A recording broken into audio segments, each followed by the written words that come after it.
شهر رمضان الذي أنزل فيه القرآن هدى للناس وبينات من الهدى والفرقان.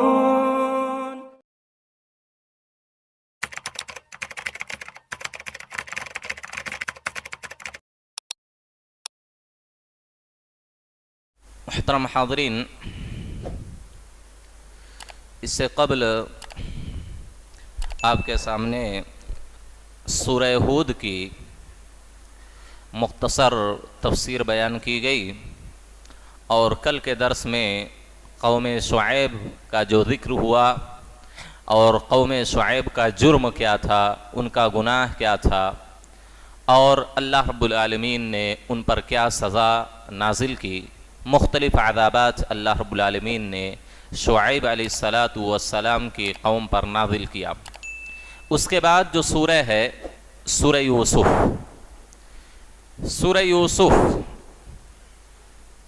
سورہ یوسف جو ہے یہ پوری کی پوری سورہ جو ہے مکی ہے، یعنی مکہ میں نازل ہوئی. نبی صلی اللہ علیہ وسلم ابھی مدینہ کی طرف ہجرت نہیں کیے تھے، مکہ ہی میں تھے. تقریباً سن 12 نبوی میں سورہ ہود کے بعد سورہ یوسف نازل ہوئی، اور یہ وقت تھا سورہ کے نازل ہونے کا جب آپ صلی اللہ علیہ وسلم کے خلاف مکہ سے اخراج کا اور آپ صلی اللہ علیہ وسلم کے قتل کا منصوبہ مشرکین مکہ کر رہے تھے کہ آپ کو یا تو مکہ سے نکال دیں گے، ہمارے باپ دادا کو، ہمارے بیوی بچوں کو یہ کیا ہے بہلاتا ہے، پھسلاتا ہے، اپنے دین میں داخل کر دیتا ہے، باپ دادا کے دین کو چھڑوا دیتا ہے، تو یا تو اس کو مکہ سے نکال دیں گے یا تو ان کو قتل کر دیں گے. تو اس وقت کیا ہے اللہ رب العالمین نے سورہ یوسف نازل کی، اور اس میں اس بات کا سبق دینا اللہ کو مقصود ہے. سورہ یوسف آپ سب جانتے ہیں کہ یوسف علیہ السلام کے بھائیوں نے آپ کے ساتھ کیسا برتاؤ کیا، کیسا سلوک کیا. جس طرح مشرکین مکہ اور خود آپ کے خاندان کے بھی بعض لوگ، مثلا ابو جہل، یہ تو آپ پر ظلم کرنے میں، صحابہ اور مسلمانوں پر ظلم کرنے میں سب سے آگے رہتا تھا. تو جس طرح یوسف کے گھر والے، ان کے بھائیوں نے یوسف کے ساتھ کیا، اسی طرح مشرکین مکہ اور آپ کے بعض خاندان والوں نے آپ صلی اللہ علیہ وسلم پر بھی ظلم و ستم کا پہاڑ توڑا، آپ کو مختلف اذیتیں اور پریشانیاں دیں.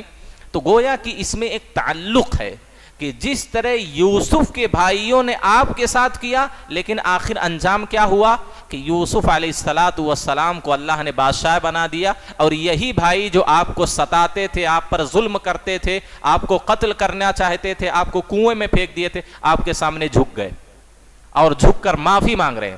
تو اس میں نبی صلی اللہ علیہ وسلم کو دلاسا دلایا جا رہا ہے، آپ کو تسلی دی جا رہی ہے کہ آپ کو آج ستا رہے ہیں، کل یہی مشرکین مکہ آپ کے رحم و کرم پر ہوں گے، آپ کے سامنے جھکے ہوں گے، آپ سے معافی مانگیں گے. اور یہی ہوا جب نبی صلی اللہ علیہ وسلم نے مکہ فتح کیا تو جتنے مجرمین تھے، آپ کو قتل کرنا چاہتے تھے، آپ کو بھگا رہے تھے مکہ سے، سارے لوگ سر جھکا کر کھڑے ہیں کہ ہم کو معاف کر دیا جائے، ہم کو معاف کر دیا جائے. نبی صلی اللہ علیہ وسلم نے کہا جاؤ تم سب لوگ آزاد ہو. تو دونوں میں بڑا گہرا تعلق ہے کہ آخر کار انجام کیا ہوا. متقیوں کو اللہ رب العالمین نے کامیاب کیا، ایمان لانے والوں کو اللہ رب العالمین نے عزت دی، ان کو بادشاہت دی، ان کو خلافت دی، اور جو آپ کو ستا رہے تھے، آپ کو بھگا رہے تھے، آپ کے سامنے سر جھکا کر مجرموں کی طرح، گنہگاروں کی طرح کھڑے ہوئے تھے، آپ سے معافی مانگ رہے تھے. تو یہ تعلق اور ربط ہے سورہ یوسف اور نبی صلی اللہ علیہ وسلم کی زندگی کا. حاضرین گرامی، ہم نے کہا سورہ یوسف پوری کی پوری مکہ میں بیک وقت نازل ہوئی ہے، اور اس کے اندر آپ کو معلوم ہونا چاہیے کہ ترتیب نزول کے حساب سے، یعنی سورتوں کے نازل ہونے کی جو ترتیب ہے اس حساب سے 50 پہ 3 نمبر پر یہ سورہ نازل ہوئی ہے. لیکن جب آپ مصحف پڑھیں گے، قرآن اٹھائیں گے، تو جو اس کی ترتیب آتی ہے سورہ فاتحہ، سورہ بقرہ، تو اس حساب سے 12 نمبر پر سورہ یوسف کو قرآن مجید میں رکھا گیا ہے، کیونکہ نبی صلی اللہ علیہ وسلم نے ایسا ترتیب میں رکھنے کے لیے کہا۔ تو نازل ہونے کی ترتیب الگ ہوتی ہے، لیکن مصحف میں جو ترتیب سورتوں کی ہے اس کی الگ ہے، کیونکہ نبی صلی اللہ علیہ وسلم کے حکم کے حساب سے وہ ترتیب رکھی گئی ہے۔ اور اس کے اندر 111 آیتیں ہیں اور 1776 کلمات ہیں اور 7203 حروف ہیں۔ اس کا مطلب یہ ہوا کہ اگر کوئی سورہ یوسف کو حرف بحرف پڑھ لیتا ہے، تلاوت کر لیتا ہے، تو اس کو 7,20,030 نیکیاں ملتی ہیں۔ تو یہ پوری سورہ ہے۔ اس سورت کے شان نزول میں کچھ بھی ثابت نہیں ہے، مختلف باتیں لوگ بیان کرتے ہیں۔ ایک فضیلت یہ بیان کی جاتی ہے سورہ یوسف کی، حالانکہ وہ صحیح نہیں ہے۔ کیا بیان کی جاتی ہے؟ لوگ بیان کرتے ہیں، بعض لوگ جو کیا ہے حدیثوں کی صحیح ضعیف ہونے کا خیال نہیں کرتے، وہ لوگ کیا کہتے ہیں کہ حضرت ابی سے ایک حدیث مروی ہے کہ علموا ارقاءکم سورۃ یوسف، تم اپنے بچوں کو اور لوگوں کو سورہ یوسف سکھاؤ، کیونکہ جو بھی مسلمان بندہ سورہ یوسف کی تلاوت کرے گا اور اپنے گھر والوں کو سکھائے گا اور اپنے خادموں کو سکھائے گا تو اللہ رب العالمین موت کی سختی اس کے لیے آسان کر دے گا، اور اللہ رب العالمین ایسی طاقت و قوت دے گا کہ کوئی اس سے حسد اور دشمنی نہیں کرے گا، اور اللہ رب العالمین دنیا کے اندر لاکھوں لاکھوں نیکیاں دے گا اور اس کے مختلف درجات بلند کرے گا، اور جنت میں یوسف کے بغل میں رہے گا۔ لیکن ہم نے کہا کہ یہ حدیث ضعیف ہے، بلکہ موضوع ہے، یہ حدیث صحیح نہیں ہے، لہذا کبھی بھی کوئی سورہ یوسف کی فضیلت میں یہ حدیث بیان کرے تو آپ سمجھ جائیں کہ یہ حدیث کیا ہے، صحیح نہیں ہے۔ اسی طریقے سے سورہ یوسف نازل کیوں ہوئی، اس کا سبب کیا ہے، مختلف توضیحات لوگوں نے بیان کیے ہیں۔ سعد بن ابی وقاص رضی اللہ تعالی عنہ کہتے ہیں، مستدرک حاکم کی روایت ہے کہ نبی صلی اللہ علیہ وسلم پر قرآن نازل ہوتا رہا، صحابہ اس کو پڑھتے رہے۔ ایک دن کچھ لوگوں نے کہا یا رسول اللہ لو قصصت علینا، اللہ کے رسول ذرا کوئی قصہ بھی ہم کو بیان کر دیتے۔ سورہ نازل ہوتی رہی، اب اس میں قصہ نہیں تھا، احکام کی آیتیں تھیں، جنت جہنم کا تذکرہ تھا، قیامت کا ذکر تھا، مشرکین مکہ اور ان سے پہلے قوموں کی، قوم ہود، قوم شعیب، قوم ابراہیم، سب کا ذکر تھا۔ تو لوگوں نے کہا اللہ کے رسول کوئی قصہ بھی ہم کو بیان کر دیتے، تو کہتے ہیں کہ اللہ رب العالمین نے سورہ یوسف نازل کی، اور سورہ یوسف سب سے بہترین اور سب سے خوبصورت قصہ پورے قرآن کے اندر ہے۔ تو یہ قصہ سورہ اللہ رب العالمین نے نازل کی۔ بعض لوگوں نے کہا کہ جب نبی صلی اللہ علیہ وسلم پر ظلم و ستم کی انتہا ہو گئی، آپ کو بہت ستایا گیا، صحابہ کرام کو بے حد ستایا گیا، تو لوگوں نے کہا اللہ کے رسول کوئی بات ہم کو ایسی بتائیں کہ یہ ساری تکلیفیں جب ہم سنیں اس بات کو تو یہ ساری تکلیفیں ہماری دور ہو جائیں، ہم بھول جائیں۔ تو اللہ رب العالمین نے سورہ قصص نازل کی، سورہ یوسف نازل کی کہ یہ اتنا عجیب و غریب قصہ ہے، اس کے اندر ایسی مٹھاس اور چاشنی ہے، واقعی معنوں میں بہت سارے اہل علم نے اپنا تجربہ بھی اس پر بیان کیا ہے۔ اگر صحیح معنوں میں آپ کو کتنا بھی ٹینشن ہو، سورہ یوسف سمجھ کر تفسیر کے ساتھ، ترجمے کے ساتھ پڑھ لیں، آپ کا ٹینشن دور ہو جائے گا۔ ایسے عجیب و غریب انداز میں اللہ رب العالمین نے یوسف علیہ السلام کے قصے کو بیان کیا۔ اللہ نے خود کہا کہ احسن القصص بما اوحینا الیک ھذا القرآن، قرآن میں جتنے قصے اے نبی آپ پر ہم نے بیان کیے، نازل کیے ہیں، سب سے بہترین اور سب سے اچھا قصہ یہی یوسف علیہ السلام کا قصہ ہے۔ تو یہ کچھ بنیادی اسباب بیان کیے جاتے ہیں سورہ یوسف کے نازل ہونے کے، اور وجہ بھی اس کی ہے۔ اللہ نے اس سے پہلی جو سورہ ہود ہم نے بیان کیا نا، اس میں شعیب کا ذکر ہے، قوم شعیب، قوم لوط، قوم ہود، قوم ابراہیم، قوم نوح، سب کا ذکر ہے، ان کی ہلاکت کا ذکر ہے، ان کے گناہوں کا ذکر ہے، ان کے انجام کا ذکر ہے۔ اللہ نے کہا وَكُلًّا نَقُصُّ عَلَيْكَ مِنْ أَنْبَاءِ الرُّسُلِ مَا نُثَبِّتُ بِهِ فُؤَادَكَ، اے نبی ہم سارے انبیاء کی خبریں اور قصے آپ کو بیان کرتے ہیں، کیوں؟ نُثَبِّتُ بِهِ فُؤَادَكَ، تاکہ آپ کا دل مطمئن ہو جائے، آپ کا ٹینشن، آپ کا رنج و غم ختم ہو جائے.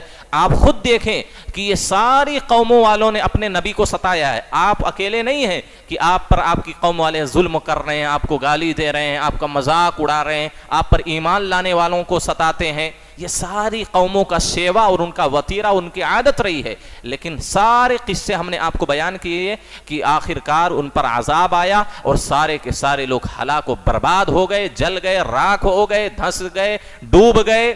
یہ سارے لوگوں کا انجام ہوا. صرف بچے تو نبی بچے اور ان پر ایمان لانے والے. تو آپ بھی ٹینشن نہ لیں، آپ زیادہ گھبرائیں مت، آپ زیادہ خوفزدہ نہ ہوں. آپ کا بھی یہی انجام ہوگا کہ آپ کا جو انکار کرنے والے ہیں، آپ پر جو کیا ہے ظلم کرنے والے ہیں، آپ کا مذاق اڑانے والے ہیں، آپ پر ایمان لانے والوں کو ستانے والے ہیں، جس طرح ساری قوموں کو ہم نے برباد کر دیا، تہس نہس کر دیا، ان کو بھی ہم برباد کر دیں گے، تہس نہس کر دیں گے. اس زمین کے اندر اگر کسی کو خلافت، بادشاہت، امن و سکون دیا جائے گا تو آپ کو اور آپ پر ایمان لانے والوں کو. یہ قصہ بیان کرنے کا مقصد ہے تاکہ نبی صلی اللہ علیہ وسلم دیگر انبیاء اور ان کی قوموں کو دیکھیں تو آپ کو تسلی ہو کہ چلو آج ظلم ہو رہا ہے، کل انشاءاللہ اللہ رب العالمین امن و سکون دے گا، اللہ رب العالمین ہم کو خلافت اور بادشاہت دے گا، ہم سب پر حکومت کریں گے، ہماری بادشاہت ہوگی. تو نبی صلی اللہ علیہ وسلم کو اس میں دلاسا دلایا جا رہا ہے، آپ کو تسلی دی جا رہی ہے. حاضرین گرامی، سورہ یوسف علیہ السلام یہ بہت نیک پیغمبر، بلکہ آپ کو بتلاؤں یوسف علیہ السلام کی خوبصورتی کا کیا کہنا. آپ اتنے خوبصورت تھے کہ لفظوں میں بیان ہی نہیں کیا جا سکتا، کوئی ان کا نقشہ ہی نہیں کھینچ سکتا. اتنے خوبصورت تھے، اتنے حسین و جمیل تھے. نبی صلی اللہ علیہ وسلم جب اسراء معراج گئے تھے نا، تو آپ جس سے جب آسمان پر ملاقات ہوئی تو اللہ کے رسول کہتے ہیں انہو قد اعطی شطر الحسن، آپ کو پوری دنیا کا آدھا حسن اور خوبصورتی دے دی گئی.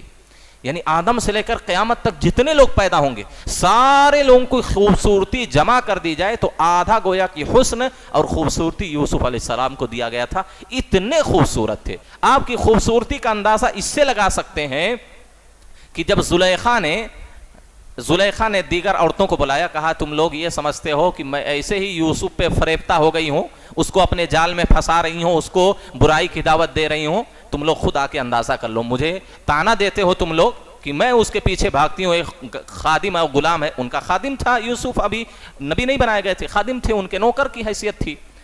تو ان کو آپ دعوت دی عورتوں کو. ساری عورتیں کہتے ہیں لوگ، بعض لوگ کہتے ہیں 11 عورتیں، بعض لوگ کہتے ہیں 25 عورتیں، جو بھی عورتیں رہی ہوں، قرآن حدیث میں اس کا ذکر نہیں. سب کو کیا ہے پھل دیا. کچھ بعض لوگوں نے کہا سیب تھا، پھل دیا اور سب کے ہاتھ میں ایک ایک چاقو دے دیا. ساری عورتوں کے ساری ترتیب سے بیٹھی ہوئی ہیں. یوسف علیہ السلام کو زلیخا نے کہا جاؤ تم ان کے درمیان سے. جب یوسف علیہ السلام ان کے درمیان سے نکلے، اتنے خوبصورت تھے کہ عورتوں نے جب ان کی خوبصورتی کو دیکھا، اپنے ہاتھوں کو پھل کاٹنے کے بجائے اپنے ہاتھوں کو کاٹ لیا اور ان کو اندازہ بھی نہیں ہوا کہ کیا ہو رہا ہے. اتنے خوبصورت تھے. اب سوچو، ان کو تکلیف بھی نہیں، ان کو اندازہ بھی نہیں ہوا کہ وہ پھل نہیں بلکہ اپنا ہاتھ کاٹ رہی ہیں عورتیں. کہا وَقُلْنَا حَاشَ لِلَّهِ مَا هَذَا بَشَرًا، یہ تو کیا ہے انسان ہو ہی نہیں سکتا، یہ تو فرشتہ ہے. اتنے خوبصورت تھے. اور نبی صلی اللہ علیہ وسلم نے آپ کی بڑی تعریف کی ہے. آپ کو کہا ان الکریم ابن الکریم ابن الکریم ابن الکریم، یہ کریم کے بیٹے کریم کے بیٹے کریم کے بیٹے ہیں. کیوں کہا؟ کیونکہ یوسف علیہ السلام خود معزز شریف آدمی، مکرم آدمی ہے، اور ان کے والد یعقوب وہ بھی نبی تو وہ بھی کریم ہے، اور یعقوب کے والد اسحاق وہ بھی نبی تو وہ بھی کریم ہے، اور اسحاق کے والد ابراہیم علیہ السلام ابو الانبیاء، جن کو انبیاء کا باپ کہا جاتا ہے کیونکہ انہی کے نسل سے سارے انبیاء اس کے بعد آئے. تو یہ کریم بن کریم بن کریم بن ہے، یعنی نبی کے بیٹے نبی کے بیٹے نبی کے بیٹے ہیں. تو گویا کہ یا یوسف علیہ السلام کی صبر کی بھی تعریف کی، آپ کے حسن کی بھی تعریف کی، آپ کی اچھائیوں کی بھی نبی صلی اللہ علیہ وسلم نے تعریف کی. مختصر طور پر یوسف علیہ السلام کی سیرت کے بارے میں جان لیتے ہیں، اور بقیہ تفسیر انشاءاللہ سورہ یوسف کی ہم لوگ بعد کے درس میں سنیں گے. آپ سب جانتے ہیں کہ یوسف علیہ السلام تھے یعقوب علیہ السلام کے بیٹے ہیں، جن کو اسرائیل کہا جاتا ہے. بنی اسرائیل کہاں سے آیا؟ اسرائیل علیہ الصلوۃ والسلام یعنی یعقوب علیہ الصلوۃ والسلام کی جو نسل بڑھی اسی کو بنی اسرائیل کہا جانے لگا. تو یعقوب علیہ الصلوۃ والسلام کا دوسرا نام اسرائیل ہے. اسی وجہ سے بعض اہل علم کہتے ہیں کہ یہ اسرائیل جو ہے نا اس کو اسرائیل نہیں کہنا چاہیے, اس پر لعنت نہیں بھیجنا چاہیے, کیونکہ اسرائیل یعقوب نبی کا نام ہے اور گویا کہ آپ اس پر لعنت بھیج رہے ہیں. تو کہنے کا مطلب یہ ہے یوسف علیہ الصلوۃ والسلام حضرت یعقوب کے بیٹے تھے. حضرت یعقوب علیہ الصلوۃ والسلام کی 2 شادیاں ہوئی تھیں اور دونوں سگی بہنیں تھیں. گویا کہ اس شریعت میں 2 سگی بہنوں کو نکاح میں جمع کرنا جائز تھا, لیکن ہماری شریعت میں حرام ہے. 2 بہنوں کو ایک آدمی اپنی نکاح میں نہیں رکھ سکتا. ہاں ایک کا انتقال ہو گیا پھر دوسری بہن سے کر لیا تو کوئی حرج نہیں, جیسے عثمان رضی اللہ تعالیٰ عنہ نے نبی صلی اللہ علیہ وسلم کی 2 بیٹیوں سے نکاح کیا, تو ایسا جائز ہے. تو کیا ہوا, یعقوب علیہ الصلوۃ والسلام جو کیا ہے, ہم نے کیا کہا, یعقوب علیہ الصلوۃ والسلام کے بیٹے یوسف علیہ الصلوۃ والسلام ہیں. یعقوب علیہ الصلوۃ والسلام اپنے ماموں جن کا نام تھا لابان ان کے ماموں کا نام تھا, تو وہاں 7 سال انہوں نے ان کی بکریاں چرائی. تو اس کی وجہ سے اس کے عوض میں, اس کے بدلے میں اپنی بڑی بیٹی لیاہ سے ان کا نکاح کر دیا. کن کا؟ یعقوب علیہ الصلوۃ والسلام کا, ان کے ماموں نے. پھر مزید 7 سال ان کی بکریاں چرائیں, تو اپنی دوسری بیٹی جن کا نام راحیل ہے, راحیل یہ دوسری کیا ہے بیوی یعقوب علیہ, اسی راحیل سے کیا ہے یوسف علیہ الصلوۃ والسلام پیدا ہوئے ہیں. گویا کہ لیاہ سے ان کے جو دیگر بھائی یہودا ہے, شمعون ہے, لاوی ہے, فلاں فلاں سب پیدا ہوئے. یوسف علیہ الصلوۃ والسلام کے جو بقیہ بھائی تھے وہ لیاہ نامی بیوی سے پیدا ہوئے, ان کی والدہ لیاہ تھی. لیکن راحیل سے 2 لوگ پیدا ہوئے, یوسف علیہ الصلوۃ والسلام اور بنیامین. بنیامین جانتے ہیں نا, بنیامین کو بھی ان کے بھائی ستاتے تھے. جب یوسف کو پھینک کے آ گئے کنویں میں تو ان کو ستانے لگے. تو بنیامین اور یوسف علیہ الصلوۃ والسلام راحیل کی نسل سے ہیں اور بقیہ ان کے بھائی پورے لیاہ کی نسل سے ہیں. تو یہ کیا ہے, یوسف علیہ الصلوۃ والسلام ہم نے کہا ان کی والدہ کا نام راحیل ہے. آپ حاران میں پیدا ہوتے ہیں اور آپ کی والدہ راحیل بنت لابان جو تھیں, یہ یعقوب علیہ الصلوۃ والسلام جب وہاں سے ہجرت کر کے عراق سے یا جب کنعان میں آتے ہیں فلسطین میں, تو ان کی والدہ بنیامین جب پیدا ہوئے ان کی والدہ وہیں فوت ہو جاتی ہیں, انتقال کر جاتی ہیں. تو یوسف علیہ الصلوۃ والسلام کا پورا واقعہ تو ہم سورہ یوسف کی تفسیر کرتے ہوئے بیان کریں گے. مختصر اور کچھ چیزیں آپ کو میں بیان کر دینا چاہتا ہوں. تو یوسف علیہ الصلوۃ والسلام جب کیا ہے کنویں میں ان کے بھائیوں نے ڈالا تو آپ کی عمر کتنی تھی معلوم ہے؟ 17 برس تھی. 17 سال کے آپ تھے جب آپ کے بھائی آپ کو لے جا کر کنویں میں ڈال کے آ جاتے ہیں.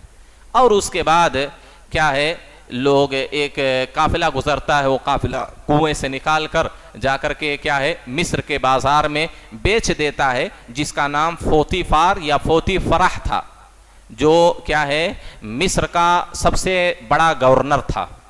اس کے ہاتھوں یہ بیچ دیتے ہیں, جس کی بیوی زلیخا ہوتی ہے, جس کی بیوی کیا ہے فوتیفار سے بیچ دیتے ہیں, جو مصر کا گورنر ہوتا, وہاں کی حکومت کا گورنر ہوتا ہے, بلکہ شاہی خزانے کا افسر وہی تھا. اس کے بعد پورا واقعہ جو بیان کیا گیا ہے وہ ہی ہے. اس میں ایک چیز آپ یہ جان لیں کہ یوسف علیہ الصلوۃ والسلام کو جس کنویں میں پھینکا گیا تھا وہ جگہ کا نام معلوم ہے دوتن ہے, دوتن, جس کو بعض لوگ جشن بھی کہتے ہیں.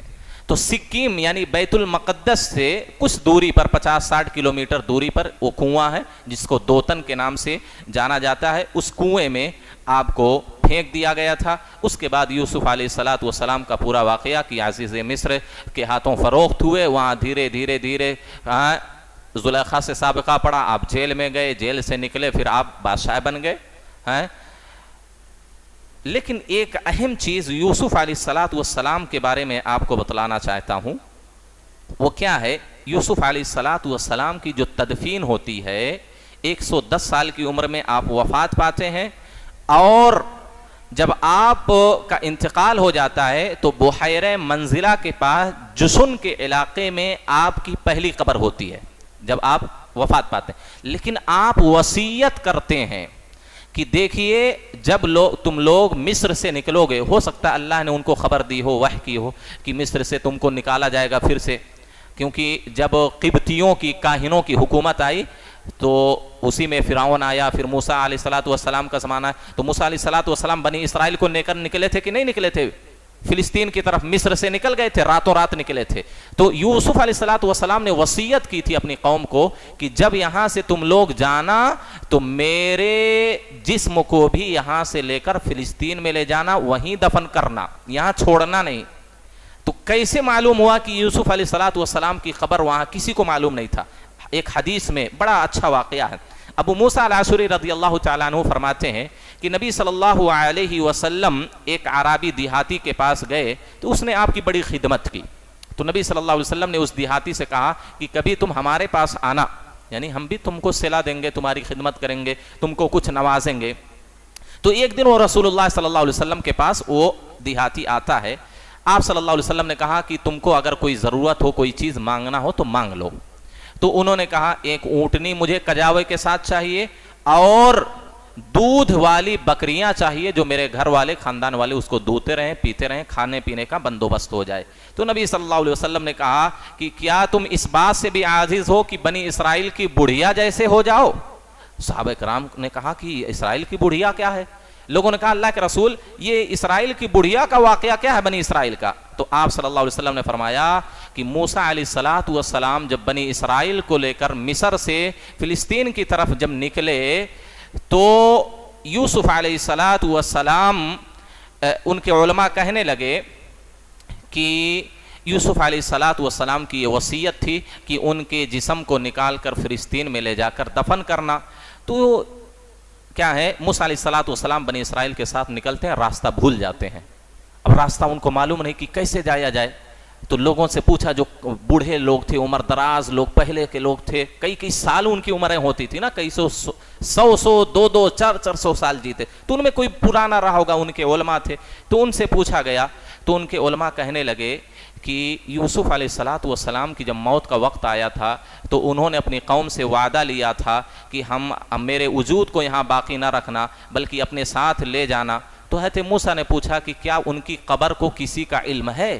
تو سارے لوگوں نے کہا کہ ہم میں سے تو کوئی نہیں جانتا، لیکن بنی اسرائیل کے اندر ایک بہت بوڑھی خاتون ہے، اس کو یوسف علیہ السلام کی قبر کے بارے میں علم ہے. موسیٰ علیہ السلام کہنے لگے چلو اس بڑھیا کے پاس مجھے لے چلو. تو لوگ جب موسیٰ علیہ السلام کو لے کر اس بڑھیا کے پاس آتے ہیں تو اس بڑھیا سے کہتے ہیں تم یوسف علیہ السلام کی قبر کے بارے میں ہم کو رہنمائی کرو.